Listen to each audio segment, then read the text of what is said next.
Assalamualaikum warahmatullahi wabarakatuh. Jumpa lagi dengan saya di video tentang materi pendidikan agama Islam. Pada kesempatan kali ini kita akan membahas mengenai sholat sunnah berjamaah dan munfarid. Sholat sunnah adalah sholat selain sholat wajib 5 waktu yang dilaksanakan dengan tujuan untuk mendekatkan diri kepada Allah Subhanahu wa Ta'ala. Tentang sholat sunnah ini, Nabi bersabda bahwa barang siapa yang sholat sunnah dalam sehari semalam 12 rakaat, maka Allah telah membangunkan untuknya rumah di surga. Adapun macam-macam sholat sunnah itu terdiri dari yang pertama, sholat sunnah secara berjamaah, kemudian sholat sunnah secara munfarid, dan ada lagi sholat yang bisa dilakukan secara berjamaah dan munfarid.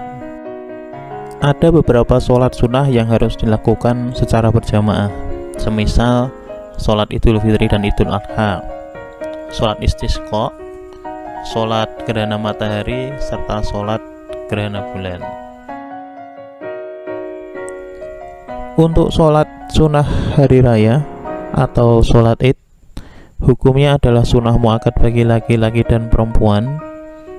Kemudian tidak boleh dikerjakan sendirian dan lebih baik dikerjakan secara berjamaah.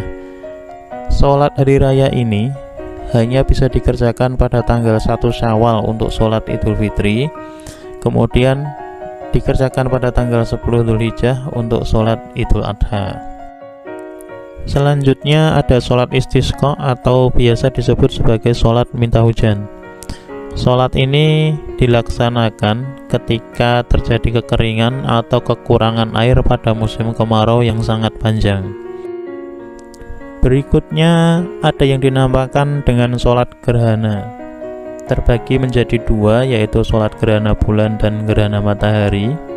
Hukumnya adalah sunnah muakkad, dilaksanakan ketika terjadi gerhana bulan atau gerhana matahari. Kemudian ada yang dinamakan dengan sholat taraweh. Sholat taraweh adalah sholat sunnah yang dikerjakan pada waktu malam di bulan Ramadan. Hukum dari sholat taraweh ini adalah sunnah muakkad.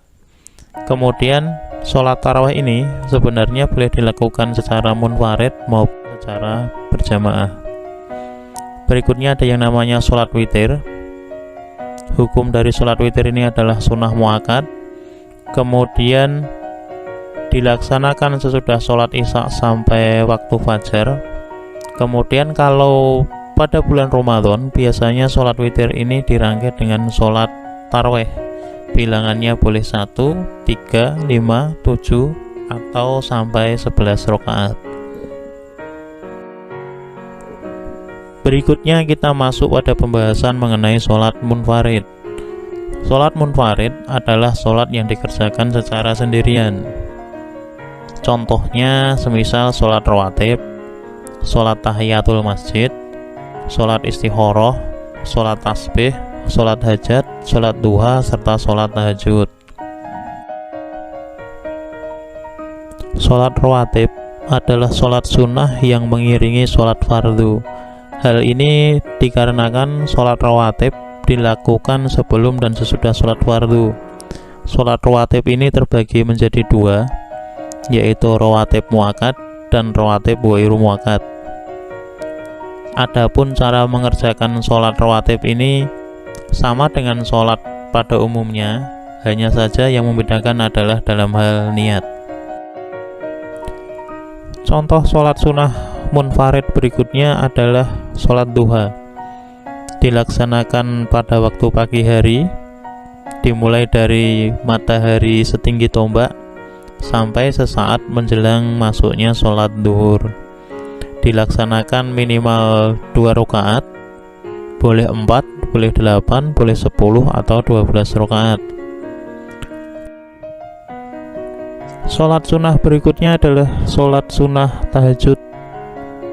Sholat sunnah ini dilaksanakan minimal 2 rakaat, dan tidak ditentukan banyaknya rakaat, serta sholat sunnah ini sangat dianjurkan dan memiliki keutamaan besar karena Rasulullah selalu mengerjakan sholat ini. Dengan melaksanakan sholat sunnah baik secara berjamaah maupun munfarid, ada beberapa hikmah yang dapat kita ambil dalam melaksanakan sholat sunnah tersebut.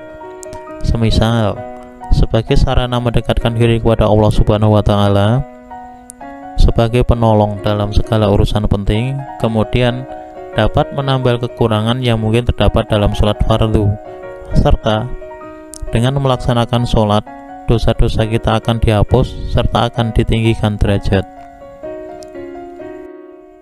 Demikian video materi pembelajaran pendidikan agama Islam dan budi pekerti kali ini. Tetap sehat, tetap semangat, jangan lupa tetap beribadah pada Allah Subhanahu wa Ta'ala. Sampai jumpa di video materi pembelajaran berikutnya. Billahi taufik wal hidayah. Wassalamualaikum warahmatullahi wabarakatuh.